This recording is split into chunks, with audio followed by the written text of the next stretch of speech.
नमस्कार, मैं आलोक कुमार स्वागत करता हूं आप सभी का मेरे इस यूट्यूब चैनल पे। आज हम बहुत ही सरल भाषा में जानेंगे ब्लड प्रेशर के बारे में, जिसे हिंदी में हम रक्तचाप या रक्त दाब के नाम से जानते हैं।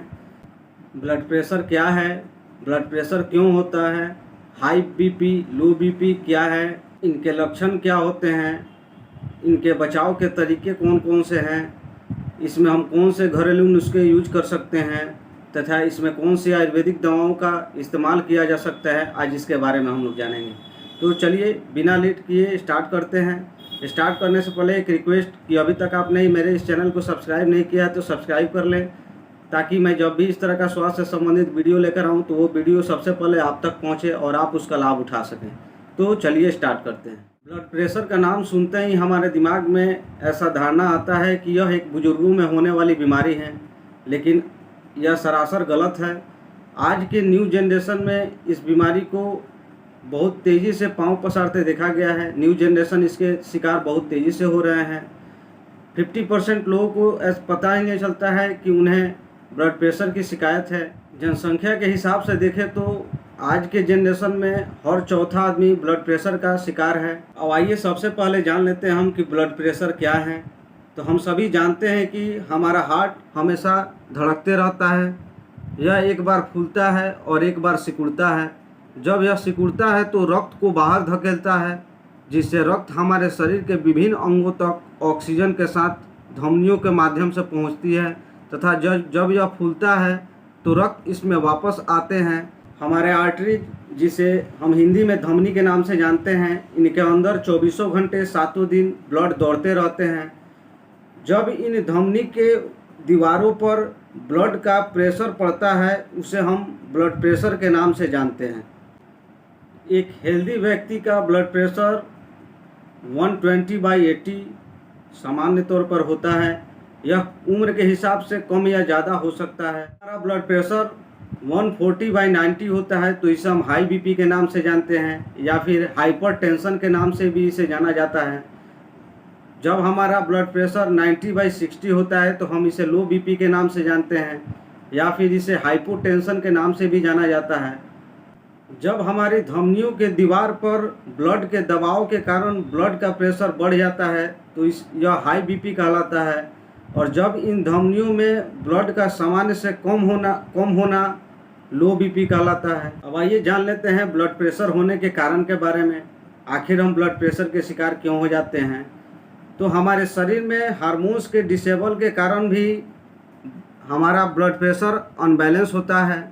सामान्य से अधिक मोटापा होना, नमक का इस्तेमाल ज़्यादा करना, मानसिक तनाव का काम ज़्यादा करना, फिजिकली वर्क कम करना, किडनी या अन्य कोई बीमारी से भी ब्लड प्रेशर अनबैलेंस होता है। फास्ट फूड, तला भुना सामान, मसालेदार सामान ज़्यादा खाना, धूम्रपान या अल्कोहल का सेवन ज़्यादा करना, ये सारे मुख्य कारण हैं ब्लड प्रेशर होने के। ब्लड प्रेशर एक आनुवंशिक रोग भी है। जैसे कि हमारे दादा को था, हमारे पिता को है, तो हमें होने की संभावनाएं ज़्यादा हो जाती हैं। अब आइए हाई ब्लड प्रेशर और लो ब्लड प्रेशर के लक्षणों के बारे में जान लेते हैं। जब हम ब्लड प्रेशर के शिकार होते हैं तो ये लक्षण हमारे शरीर में देखने को मिलते हैं। हम इन लक्षणों के आधार पर ब्लड प्रेशर होने की पहचान कर सकते हैं। तो लो ब्लड प्रेशर में हमारे पेट से संबंधित प्रॉब्लम होता है, जैसे पेट का फूलना, हम जो खाते हैं उसे अच्छी तरह से नहीं पचना, सर में दर्द होना, आँखों में भारीपन, आँखों में धुंधलापन आना, आँखों में ललापन का आना, सांस का फूलना, थकान महसूस होना, किसी भी काम में कन्फ्यूजन होना, डिसीजन नहीं ले पाना, बेहोशी आ जाना, ये सारे लक्षण लो ब्लड प्रेशर के होते हैं। जबकि हाई ब्लड प्रेशर में हमारे चेस्ट में पेन होना, सर में दर्द होना, भारीपन होना, सांस का फूलना, आँखों में लालापन, ये सारे लक्षण हाई ब्लड प्रेशर के होते हैं। लो ब्लड प्रेशर में हमारी आर्टरीज के अंदर जो खून का बहाव होता है उसका प्रेशर बहुत कम हो जाता है, जिससे कि वो हमारे मस्तिष्क तक या और अंगों तक पहुंचने में काफ़ी दिक्कत होती है। इस कारण से हमें बेहोशी जैसे लक्षण आ जाते हैं। जबकि हाई ब्लड प्रेशर में रक्त का दबाव हमारी धमनियों के दीवारों पर बहुत ज़्यादा पड़ता है, जिसके कारण हमारी ब्रेन के अंदर नसों का फट जाना जिससे हम पैरालिसिस या ब्रेन हैमरेज भी हो सकता है, हार्ट फेल्योर हो सकता है, किडनी फेल हो सकता है। तो ये सारे नुकसान हैं हाई ब्लड प्रेशर के कारण हमारे शरीर के विभिन्न अंगों का। अगर ऐसे लक्षण आपको देखने को मिलते हैं तो आपको तुरंत अपने डॉक्टर से संपर्क करना चाहिए। ऐसे लक्षणों को हमें अनदेखा नहीं करना चाहिए, नहीं तो ये हमारे शरीर के विभिन्न अंगों को काफ़ी ज़्यादा नुकसान पहुंचा सकते हैं। अब आइए जान लेते हैं कुछ घरेलू उपचार के बारे में, जिसका प्रयोग करके हम ब्लड प्रेशर जैसे बीमारी को काफ़ी कंट्रोल कर सकते हैं। तो इसमें लहसुन का प्रयोग करना बहुत ही फ़ायदेमंद होता है। इसका प्रयोग खाली पेट सुबह कर सकते हैं। अदरक की चाय पीना भी ब्लड प्रेशर के लिए काफ़ी लाभदायक होता है। अर्जुन के छाल का काढ़ा का प्रयोग करना भी ब्लड प्रेशर के लिए बहुत ही लाभदायक है। लौकी का जूस पीना ब्लड प्रेशर में काफ़ी ज़्यादा लाभदायक होता है। तो आइए जान लेते हैं कुछ आयुर्वेदिक दवाओं के बारे में, जिसका प्रयोग करना ब्लड प्रेशर में काफ़ी लाभदायक होता है। इसका प्रयोग करके हम ब्लड प्रेशर को सामान्य कर सकते हैं। इसमें आप सर्वगंधा टेबलेट का यूज सुबह शाम एक एक टेबलेट करें। यह हर एक आयुर्वेदिक फार्मा इसका मैन्युफैक्चरिंग करती है, जिसमें मुख्यतः बैद्यनाथ, डाबर, झंडू, पतंजलि, ऊंझा ऐसी कंपनियां हैं जो कि इसका मैन्युफैक्चरिंग करती हैं। आप इनमें से किसी भी कंपनी का लेकर इस दवा का यूज कर सकते हैं, यह आपके लिए काफ़ी लाभकारी होगा।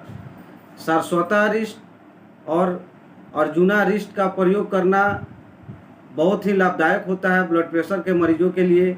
इसका प्रयोग करने से हमारा ब्लड प्रेशर सामान्य रहता है। इसका प्रयोग हम 10-10 ml दवा दोनों में से समान भाग जल मिलाकर सुबह शाम खाना खाने के बाद लें। इसका भी निर्माण हर एक फार्मा कंपनियां करती हैं। आप इसमें से किसी भी फार्मा कंपनी का दवा लेकर इसका इस्तेमाल कर सकते हैं। तो ये रहा ब्लड प्रेशर से संबंधित जानकारियां। तो आपको यह वीडियो कैसा लगा आप हमें कमेंट करके बता सकते हैं, या फिर इससे संबंधित आपका कोई सवाल हो तो आप हमें कमेंट करके पूछ सकते हैं, हम उसका जवाब ज़रूर देंगे।